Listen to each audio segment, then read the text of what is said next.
Assalamualaikum warahmatullahi wabarakatuh. Salam sejahtera untuk kita semua. Selamat siang.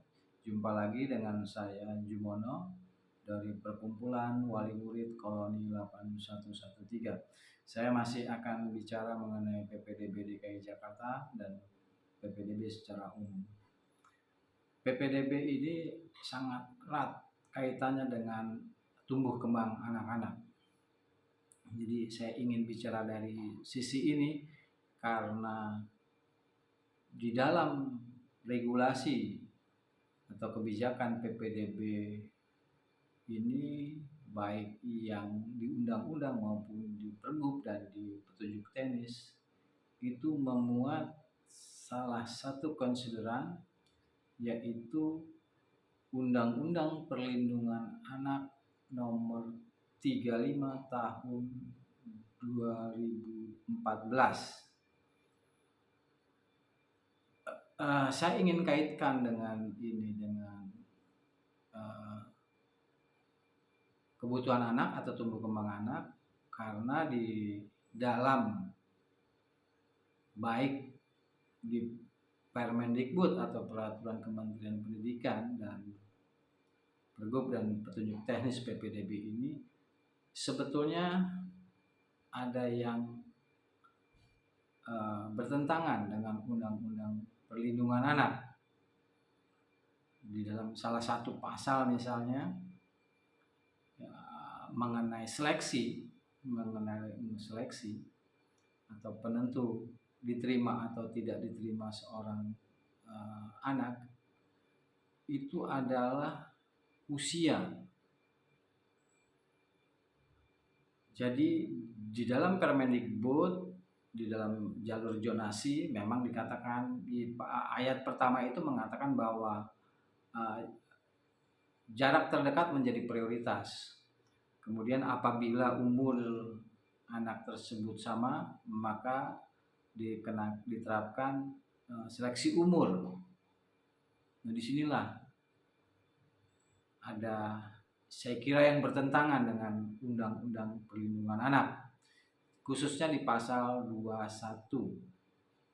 Karena di pasal 21 itu sangat jelas bahwa negara, pemerintah daerah berkewajiban dalam hal pemenuhan anak.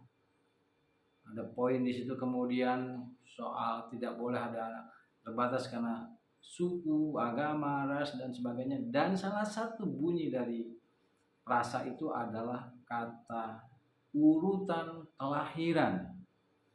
Sekali lagi saya katakan urutan kelahiran. Dalam bahasa lain adalah ini umur. Artinya bahwa seorang anak itu tidak boleh terhambat, tidak boleh gagal karena usianya lebih muda dari usia anak-anak yang ikut dalam seleksi. Dalam bahasa sederhana seperti itu. Nah, sementara di dalam Permendikbud maupun di dalam Juknis, umur menjadi penentu. Inilah yang saya katakan bertentangan dengan hak anak di Undang-Undang Perlindungan Anak. Dan saya mau katakan juga bahwa klaim Pemprov DKI dan Dinas Pendidikan, bahkan Kementerian Pendidikan, bahwa mereka mengklaim bahwa sekolah-sekolah yang ada di Jakarta, di Indonesia itu sudah ramah anak. Buat saya clear bahwa ketika kebijakan ini menurut saya tidak ramah anak, maka klaim pemerintah itu saya kira tidak tepat. Intinya saya ingin katakan bahwa Juknis, Permendikbud, ya, itu tidak ramah anak dengan memasukkan usia atau umur sebagai penentu kelulusan. Karena clear di dalam Undang-Undang Dasar, di dalam Undang-Undang Nomor 35 itu urutan kelahiran.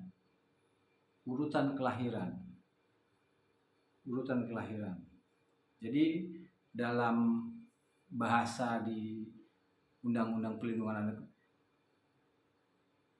tampak membedakan, tanpa membedakan status sosial, status suku, agama, ras, golongan, jenis kelamin, dan di urutan itu ada urutan kelahiran. Jadi menurut saya clear ini bahwa ada pelanggaran di dalam, baik di dalam Permendikbud maupun di dalam petunjuk teknis PPDB DKI Jakarta.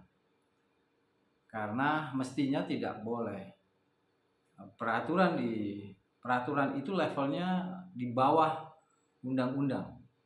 Jadi peraturan itu atau petunjuk teknis itu harus mengikuti merujuk kepada undang-undang. Itulah yang saya kira menjadi kritik saya. Dan saya juga agak menyayangkan seperti video yang lalu saya katakan, mengapa Komisioner Perlindungan Anak Indonesia tidak fokus bicara kepada pangkal masalah persoalan PPDB di DKI Jakarta, yaitu tidak seimbangnya antara jumlah lulusan dan daya tampung sekolah negeri. Itu mestinya yang harus difokuskan. Hal lain yang saya kira bahwa klaim Pemprov DKI dan Dinas Pendidikan bahwa di Jakarta ini sekolah ramah anak, saya kira tidak. Kita tidak bisa menafikan lah bahwa kemudian dalam proses belajar di sekolah nanti gitu, ada anak-anak yang berperilaku tidak tepat, tanda kutip, berperilaku tidak tepat, yang dilakukan oleh guru, kepala sekolah dan satuan pendidikan adalah memarahi si anak. Memang ada 3 hal yang biasanya umumnya dilakukan oleh pihak sekolah, apakah itu guru, kepala sekolah, atau satuan pendidikan yang lainnya, atau bahkan orang dewasa di luar sekolah. Yang pertama, ketika anak berperilaku tidak tepat adalah memarahi si anak. Yang kedua, membiarkan. Membiarkan artinya karena guru, kepala sekolah, satuan pendidikan, atau orang dewasa lainnya merasa takut akan dilaporkan melakukan kekerasan terhadap anak. Memang memarahi anak itu bagian dari kekerasan anak, kekerasan verbal. Karena bisa jadi si anak tidak terima ketika dimarahi, kemudian melapor kepada orang tuanya melapor kemudian ke Komisi Perlindungan Anak atau ke kepolisian. Jadi artinya bahwa kemudian guru ya kan tidak mau memarahi anak tapi membiarkan. Yang ketiga adalah menasihati. Jadi 3 hal ini kalau kita melihat dari merujuk kepada Undang-Undang Perlindungan Anak, sebetulnya tidak tepat untuk dilakukan. Karena pada dasarnya tidak ada anak yang nakal.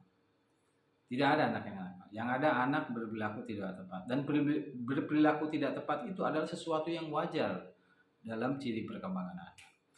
Ini ada pengetahuan untuk mengetahui itu. Jadi intinya saya mau katakan bahwa Pemprov DKI dan Dinas Pendidikan DKI serta pemerintah bahkan mengklaim bahwa di Indonesia, di Jakarta sudah sekolah ramah anak. Saya kira tidak. Jadi masih banyak hal sebetulnya mengapa di sektor pendidikan di kita ini sering dikatakan karut-marut. Berangkat dari PPDB DKI Jakarta dengan kebijakannya ini, saya kira pertama tidak ramah anak, kemudian terjadi diskriminatif di dalam kebijakan ini. Saya kira itu ya, ini jadi pekerjaan rumah kita bersama sebetulnya. Ya. Jadi saya ingin bagaimana orang tua murid, masyarakat itu lebih peduli dengan proses-proses seperti ini. Karena biar bagaimanapun pendidikan ini adalah selain soal hak dasar anak, juga ini adalah modal penting sebetulnya.